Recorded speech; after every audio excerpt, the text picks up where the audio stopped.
İlqay Ulablı Qara Xəncər 1-ci hissə 1969-cu ilin yaz ayı həftənin 1-ci günü saat 05:55 idi.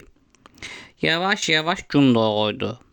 Günəşin nur saçaqları gecənin qaranlığını silib aparmışdı. Artıq yepyeni bir gün doğmuşdu. Günəşin şəfəqləri pəncərədən içəri süzülürdü. Otaq artıq tamamilə işıqlanmışdı. Saat 06:00 oldu.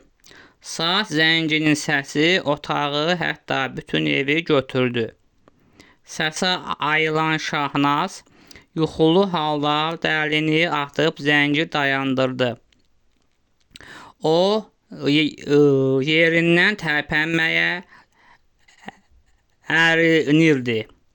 Bir neçə dəqiqə gözünün yuxusunu aldıqdan sonra gözlərini açıb bir qədər fikrə getdi.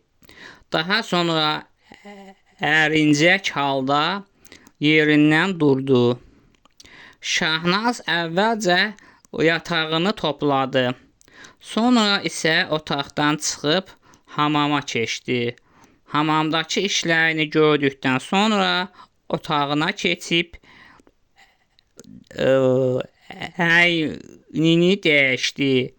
Onun əynində dizlərinə qədər uzanan qısa qol ağ rəngli gecə geyimi var idi. O ağ rəngli köynək, dizlərindən xeyli yuxarı qara rəngdə qısa ətək geyindi. Şahnaz 1944-cü il təvəllüdlü 25 yaşında orta boylu, orta kilolu gözəl bir qız idi. Onun ağ büllur bədəni, qıvrım qara saçı, qara gözü, qara qaşı, qırmızı yanaqları və dodaqları var idi. Ağ, təmiz və topbuş ayaqları qısa geyimdə çox gözəl və cazibədar görünürdü. Şahnaz paltarını geyindikdən sonra güzgünün qabağına keçib bəzəndi. O, qıvrım qara saçını daradıqdan sonra yanına tökdü. O, saçını açıq saxlayar, hörmət çiyinlərinə tökərdi. Belə olduqda o daha gözəl görünərdi. Tam hazır olduqdan sonra Şahnaz mətbəxə keçdi. Əmisi qızı Elnaz isə ondan əvvəl durub süfrəni hazırlamışdı. Elnaz da Şahnazla eyni ildə doğulmuşdu. Ondan bir neçə ay kiçik idi. O da Şahnaz kimi gözəl və şirin qız idi. Şahnazdan biraz daha qısa boylu və darıq idi. O da eynən Şahnaz kimi qara qaş, qara göz və qara saçlı qız idi. Ancaq Şahnazdan fərqli olaraq onun saçı qıvrım deyildi və o saçını düyünləyərdi. Elnaz Şahnazı görən kimi dedi: "Sabahın xeyir, dəmir qızı, sən hələ indi durmusan, ay tənbəl, gör mən nə vaxtdan durmuşam. Sabahın xeyir, get başımdan, saat hələ indi 7-yə işləyib. Uzaq başı 10-15 dəqiqə məndən qabaq durmusan." Bu vaxt qapı açıldı. Elnazın anası Sona əlində təndir çörək içəri girdi. Şahnaz Sonanı görən kimi dedi: "Sabahın xeyir Sona bibi, sabahın xeyir qızlar, çörəklər indi pişib. Gəlin isti-isti yeyək." Onlar çörəyi doğrayıb süfrəyə qoydular. Sonra əyləşib isti çörək, yağ, pendir və şirin çayla səhər yeməklərini yedilər. Sonra Şahnazla Elnaz dayaq qablarını geyinib getdilər. Onlar konservatoriyanın son kursunda oxuyurdular. Elnaz da Şahnaz kimi dağ köynək, qara qısa ətək geyinmişdi. İkisinin nə gözəl və cazibədar ayaqları görünürdü. Onlar söhbət edə-edə yol gedirdilər. Qonşunun uşaqları çöldə futbol oynayırdılar. Onların içində 10 yaşında Əhməd adında sarışın şirin bir uşaq var idi. Əhməd gözəl göyçək toppuş bir oğlan idi. O qısa qol, dağ köynək və dar qara şortik geyinmişdi. Əhməd az yaşlı uşaq olmasına baxmayaraq siyasətlə çox maraqlanırdı. Şahnaz Əhmədi görən kimi salam verdi. Salam qaqaş, necəsən? Salam Şahnaz bacı, sən necəsən?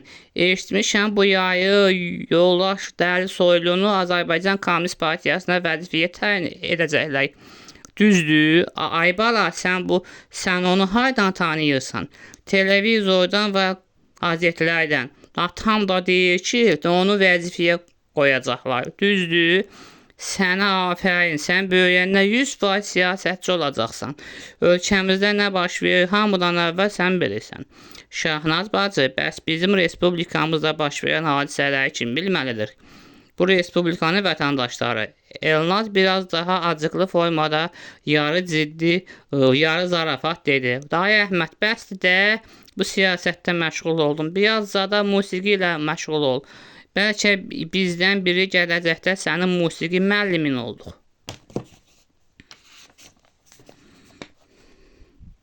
Şahnaz acıqlı şəkildə Elnaza tərs-tərs baxdı. Sonra da Əhmədə dönərək dedi. Əhmədcan, sən Elnaz bacının deməyinə baxma. Musiqinin öz yeri, siyasətin öz yeri var. Sən ikisini də sev. Sonra onlar yollarına davam edərək getdilər. Avtobusun dayanacağında bir qədər gözəllikdən sonra avtobus gəlib çatdı. Onlar avtobusu minib getdilər. İstədikləri yerə çatdıqdan sonra avtobusdan düşüb bir qədər piyada yol getdilər. Nəhayət gəlib konservatoriyanın binasına çatdılar. Şahnaz qapıya yaxınlaşdı. O istədi ki, elə qapını açsın, qapıcı ondan əvvəl qapını açdı. Şahnaz qəflətən qapıçını qarşısında görüb dik atıldı. Qapıcı çox uzun və nəhəng bir adam idi. Şahnaz onunla üz-üzə gəlib səksəndi. O əlini ürəyinin üstünə qoyub dedi: Bismillahirrahmanirrahim. Sən kimsən? Qapıcı İranlı ləhcəsi ilə cavab verdi. Xanım, qorxmayın, mən qapıcıyam. Şahnaz əsəbi halda əli ilə onun sinəsinə basaraq onu içəri saldı və dedi: Yol ver keçək də. Sonra qızlar içəri daxil oldular. Qapıcı isə öz-özünə dedi: Məcəb işə düşmüşük baba, bu şurəvi qızları nə yaman qayasız olurlar. Uy baba, bunlar nə yaman şeydirlər. Məktəbin qızları bu mənzərəni görüb güldülər. Gülüşdülər. Şahnazla Elnaz içəri daxil oldular. Onların qrup yoldaşları və rəfiqələri onları salamladı. Qızlardan biri Şahnaza dedi: Salam Şahnaz, necəsən? Salam Ülviyə. Yaxşıyam, sağ ol, sən necəsən? Mən də yaxşıyam. Xəbərim var, bu yay yoldaş Əlsoylunu partiyada yüksək vəzifəyə qoyurlar. Hə, var. Tədbirə gedəcəksən, kommunist olasan, belə mühüm bir tədbirdə iştirak etməyəsən. Əlbəttə gedəcəm. Bir Azərbaycanlı kommunistin vəzifəsidir bu. Sonra onlar sinifə girib dərsə başladılar. Tənəffüs vaxtı qızlar məktəbin həyətində oturub çay içə-içə söhbət edirdilər. Şahnaz, Elnaz, Ülviyə və digər qızlar da orada idilər. Qapıcı isə əlindən süpürgə məktəbi həyətini süpürürdü. O 24-25 yaşlarında uca boylu, enli kürəkli, pəhləvan bədənli, yaraşıqlı bir oğlan idi. Qara, siyah saçı, qara qaşı, gözü var idi. Sifətdən göyçək olsa da üzündən sərtlik yağırdı. Əyninə qapıcı və süpürgəçilərə məxsus ağ xalat geyinmişdi.